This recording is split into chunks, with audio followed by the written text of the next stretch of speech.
Voilà, donc on passe à la deuxième...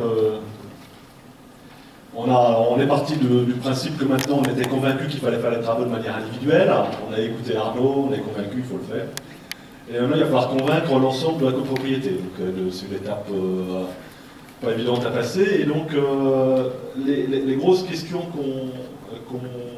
qu'on a évoquées, et puis les étapes qu'on a pu identifier, c'est premièrement l'importance du conseil syndical. C'est certain que tous les copropriétaires ne sont pas égaux par rapport aux autres et que le conseil syndical, donc les copropriétaires qui représentent les autres copropriétaires, ont une capacité de prescription extrêmement forte, une capacité de conviction qui est essentielle. Donc si le conseil syndical n'est pas motivé, mon désir, moi, copropriétaire lambda, il risque de ne pas pouvoir de se concrétiser sur l'ensemble de la copropriété. Et puis il y a le conseil syndical d'une part, et puis après il y a le syndic. Alors on a eu des questions nombreuses dans les groupes de travail pour voir quel était le rôle du syndic par rapport au conseil syndical, et on a bien identifié qu'un syndic le syndic était un élément extrêmement important ensuite dans la concrétisation d'être envie d'entreprendre les travaux. Et donc on aura l'occasion d'entendre le syndic qui effectivement peut avoir un rôle moteur.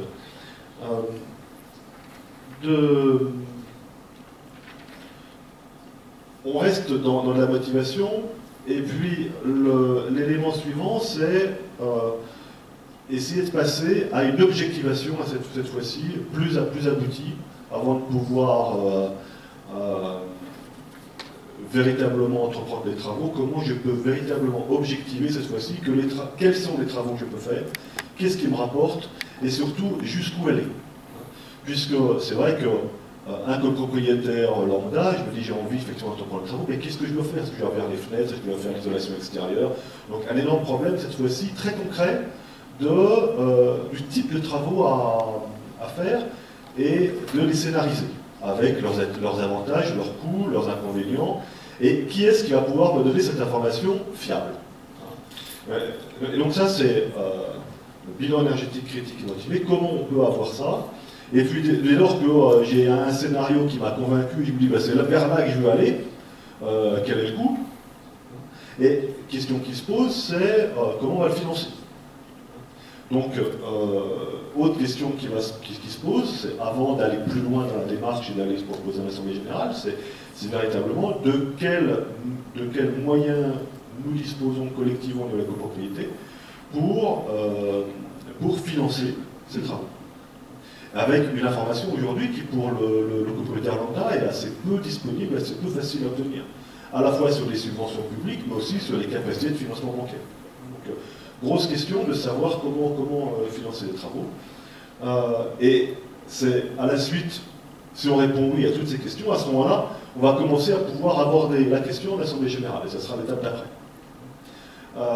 Donc sur ces étapes-là, les questions qu'on s'est posées sur les freins et les leviers, très clairement, c'était dans le rôle du conseil syndical, sa capacité à relayer de manière collective les aspirations individuelles, est-ce qu'il y a une véritable différence entre une petite copropriété ou une très grande copropriété? C'est certain que le poids du conseil syndical va être différent si j'ai quelques lots dans la copropriété ou si c'est 1000 lots. On va être dans des situations qui peuvent être différentes. Idem pour le rôle du syndic. Est-ce que le syndic est moteur dans les petites copropriétés ou dans des grandes? Est-ce qu'il a des rôles différents? Quelle est la motivation même intrinsèque du syndic à pouvoir être promoteur des travaux? Donc, question importante. Comment faire en sorte pour que, notamment, le syndic, comment il appréhende les travaux? Est-ce qu'il n'y a pas une crainte que ça soit trop technique, difficile à assumer? Comment faire en sorte pour qu'il y ait un accompagnement du conseil syndical et à la fois du syndic? La question des scénarios qu'on a posés, qui pouvait être un frein aussi, parce que si le projet est tout de suite trop ambitieux, eh ben forcément ça va faire peur. Et les scénarios, qui est-ce qui va les construire, comment on va faire pour avoir des scénarios qui soient indépendants, autonomes, fiables. Donc question importante, notamment cette fois-ci on avait plutôt orienté vers la plateforme locale, est-ce qu'elle a une capacité de pouvoir être un interlocuteur fiable pour la détermination des différents scénarios. Et puis la question du financement, qui est une question qui revient aussi régulièrement, à savoir quelle est la capacité de connaissance des dispositifs existants. Donc on y reviendra là. Donc on voit qu'on aborde déjà beaucoup de questions qu'on traitera aussi dans la troisième étape qui est le vote dans l'Assemblée générale. Mais pour passer du désir individuel au désir collectif d'entreprendre les travaux, c'est Florian Burdet qui va intervenir en tant que syndic.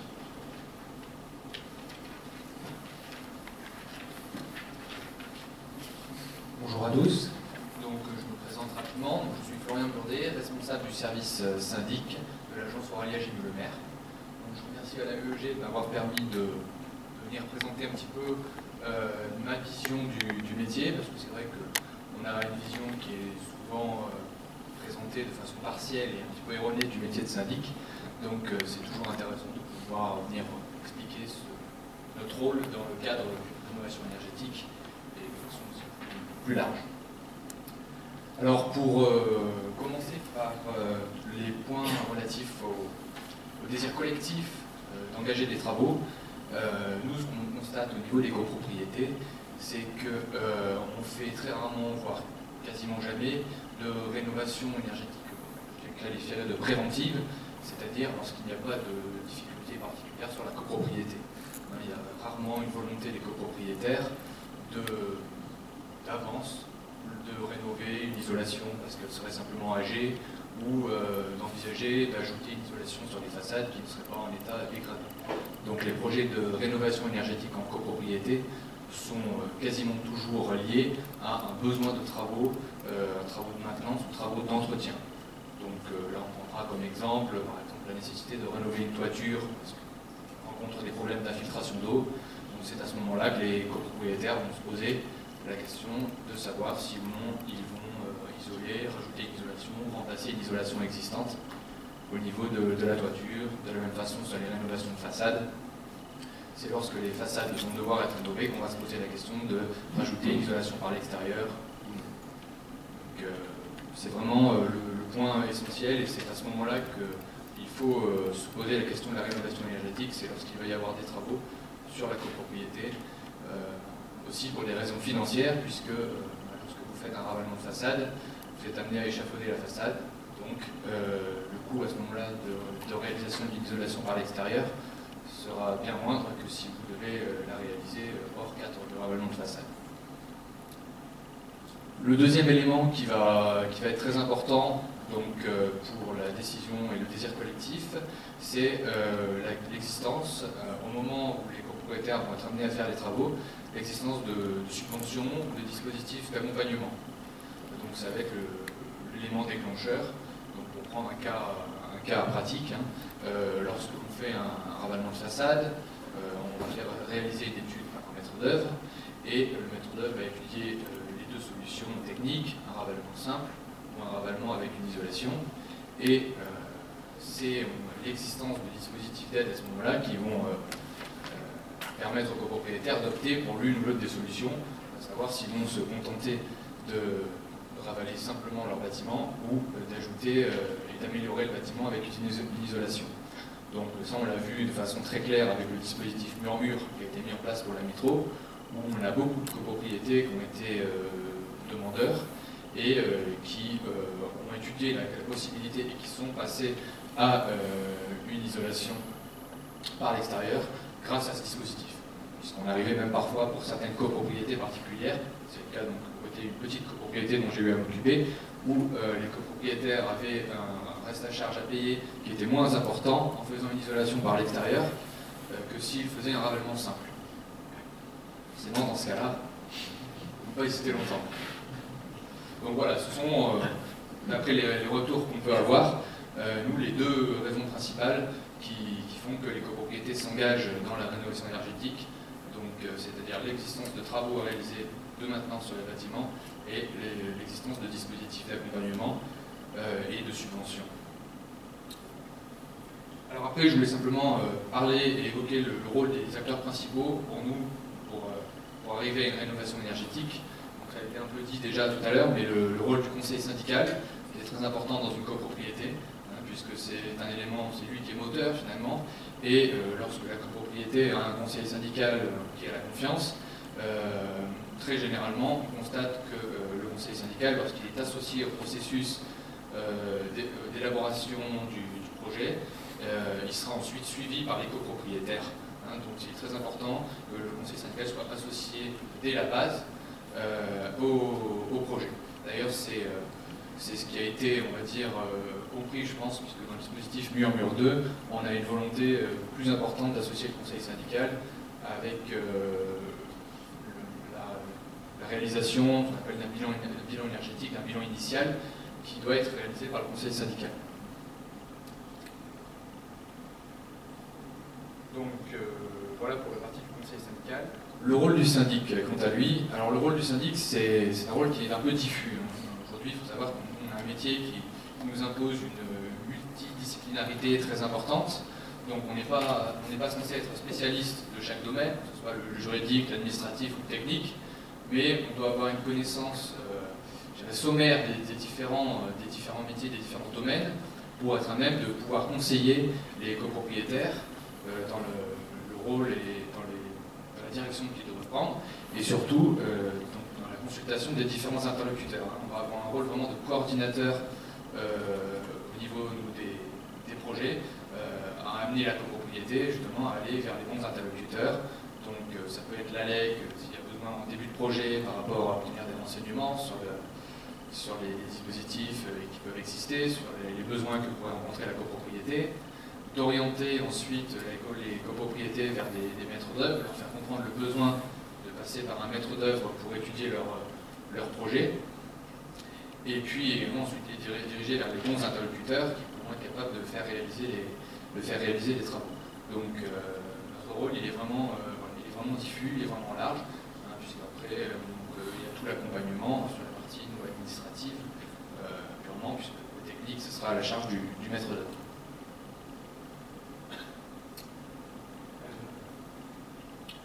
Le maître d'œuvre, lui, vraiment son rôle, c'est d'amener vulgariser, j'ai envie de dire, la technique. Le rôle est important puisque, par expérience, on a pu voir que parfois, lorsqu'on avait affaire à un maître d'œuvre qui allait directement dans un discours qui était trop pointu, ce qui était évoqué un petit peu, discours trop pointu, donc les copropriétaires étaient perdus, prenaient peur et abandonnaient tout le projet. Donc l'intérêt du maître d'œuvre, c'est d'arriver à vulgariser la technique, présenter aux copropriétaires de façon relativement simple, tout en étant complet, mais relativement simple, les dispositifs, les travaux qu'ils peuvent entrevoir. Alors, concernant les freins à ces travaux de rénovation énergétique, alors ils peuvent être de plusieurs niveaux, donc ils ont été un petit peu évoqués également, mais il y a la complexité, finalement, la complexité des dispositifs d'aide, les normes qui peuvent exister en la matière. Même nous, en tant que professionnels, on a des périodes où il y a des normes qui tombent les unes à la suite des autres et il devient difficile de suivre et de comprendre, puisque souvent, des normes qui doivent être suivies, ensuite de décrets d'application qui arrivent parfois des années plus tard. Donc, c'est pas toujours simple de s'y retrouver dans ces différents dispositifs. Donc, c'est vrai que la mise en place d'une plateforme qui va centraliser tout ça est importante pour nous, professionnels. Dans la vie d'un syndic au quotidien, il n'est pas toujours facile de s'extraire, on va dire, des tâches quotidiennes pour pouvoir justement se renseigner sur la législation, sur les dispositifs existants.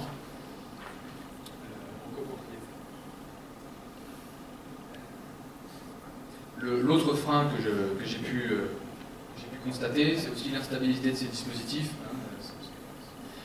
On n'a pas de permanence dans le temps des dispositifs d'aide, qui sont souvent de courte durée et puis qui sont amenés à varier d'une année sur l'autre. Alors ça a été le cas pour prendre un exemple du crédit d'impôt, puisque selon crédit d'impôt est voté avec les lois de finances, et donc d'une année sur l'autre, on avait des changements importants au niveau des crédits d'impôt, avec le taux qui variait, et les conditions de prise en charge, avec une année où on avait uniquement la fourniture, et puis l'année suivante, on avait également la main-d'œuvre qui était prise en charge, donc on a peu de visibilité sur ce plan-là. Enfin,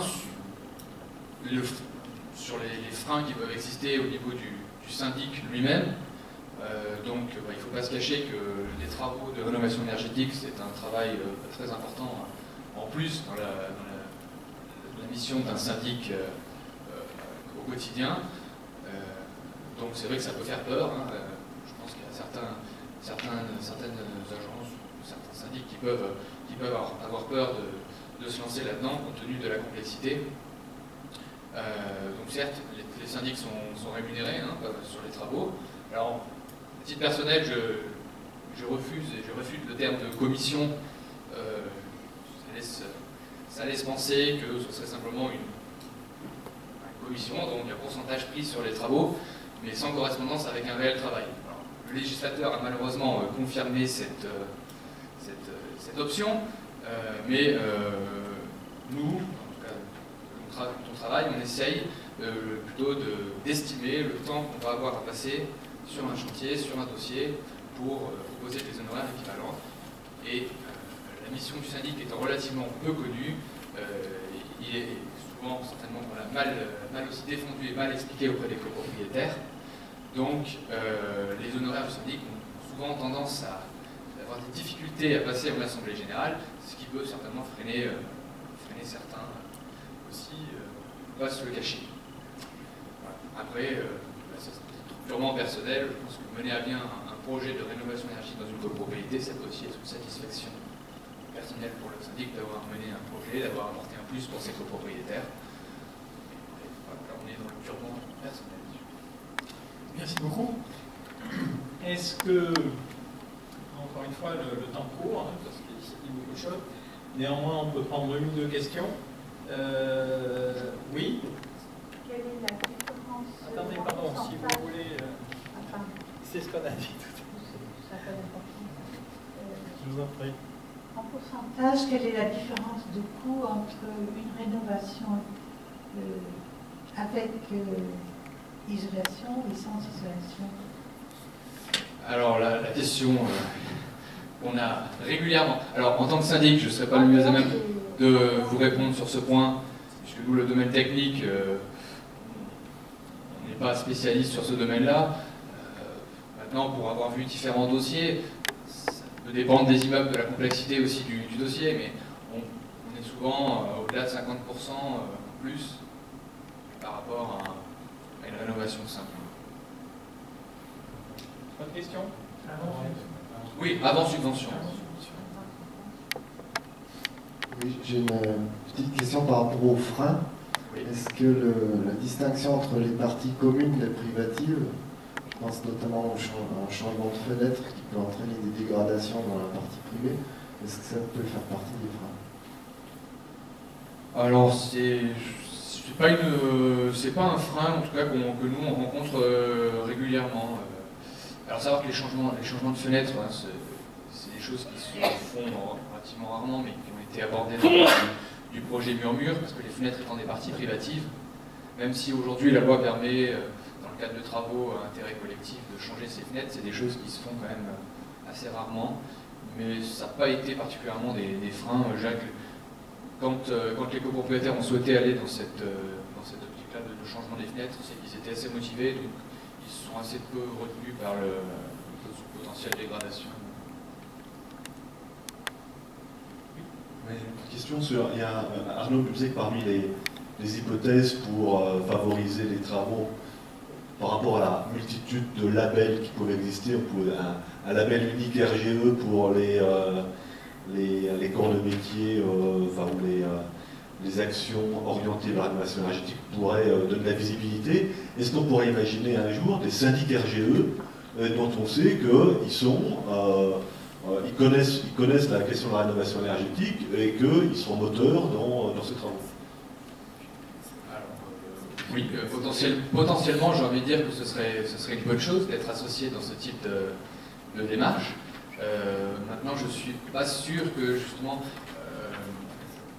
c'est vrai qu'aujourd'hui la vision actuelle des choses, le législateur n'a pas forcément envie d'associer, à penser à associer les syndics et les organisations professionnelles de syndics à ces discussions. Donc, mais potentiellement, c'est vrai que ça pourrait être intéressant pour compléter ce dispositif existant.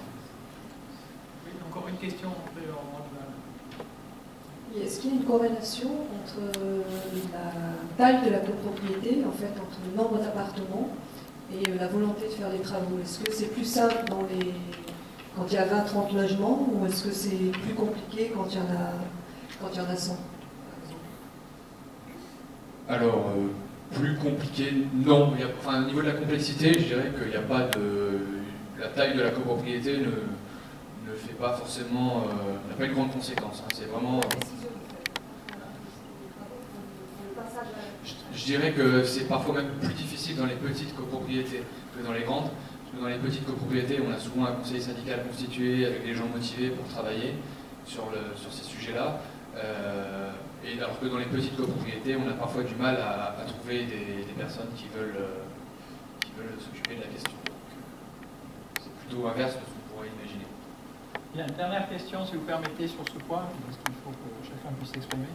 Bonjour. Ça reprend un peu cette question-là. Je voulais savoir combien vous avez de copropriétés dans votre syndic, combien on fait de travaux, et est-ce qu'il y a une typologie type de ceux qui passent à l'acte?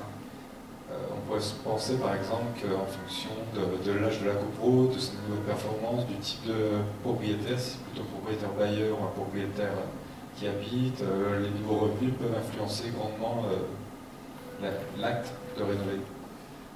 Alors, sur les types de copropriétés qui passent à l'acte, je dirais que ça dépend aussi des dispositifs d'aide qui existent. Le dispositif Murmure ciblé les copropriétés dans une période de construction bien précise, entre 45 et 75 si je ne me trompe pas. Donc c'est vraiment les bâtiments qui ont été construits dans ces années-là, les plans courants des années 60, hein, où on a vraiment des bâtiments qui arrivaient aussi à un âge qui nécessitait des travaux et qui surtout avaient le plus à gagner en termes de rénovation énergétique. Donc c'est vrai que ces dispositifs d'aide ont un impact là-dessus. Ensuite, en fonction du public, j'ai envie de dire que les copropriétés souvent qui ont le plus besoin de ces travaux sont des copropriétés où socialement les gens ne sont pas forcément aisés, puisque les bâtiments sont anciens, sont mal isolés. Les personnes qui ont des revenus supérieurs souvent ne se retrouvent pas dans ce type de copropriété. Donc c'est souvent quand même un public pas forcément très aisé. Sur les bailleurs ou occupants, les copropriétaires occupants ont souvent plus tendance à avoir envie d'entretenir leurs biens parce qu'ils y habitent, donc ils y ont un attachement plus fort, alors que les bailleurs n'y verront pas toujours d'intérêt. Maintenant, c'est pas toujours vrai. Moi, j'ai le cas d'une petite copropriété de 10 logements qui est partie donc, dans le cadre d'une campagne Murmure où il n'y a pas de copropriétaires habitants. Donc, ils ont quand même conscience que leur immeuble était en état de se dégrader, ils devaient ravaler, et donc ils sont partis dans ce projet-là. Merci beaucoup. On va continuer. Merci de l'intervention.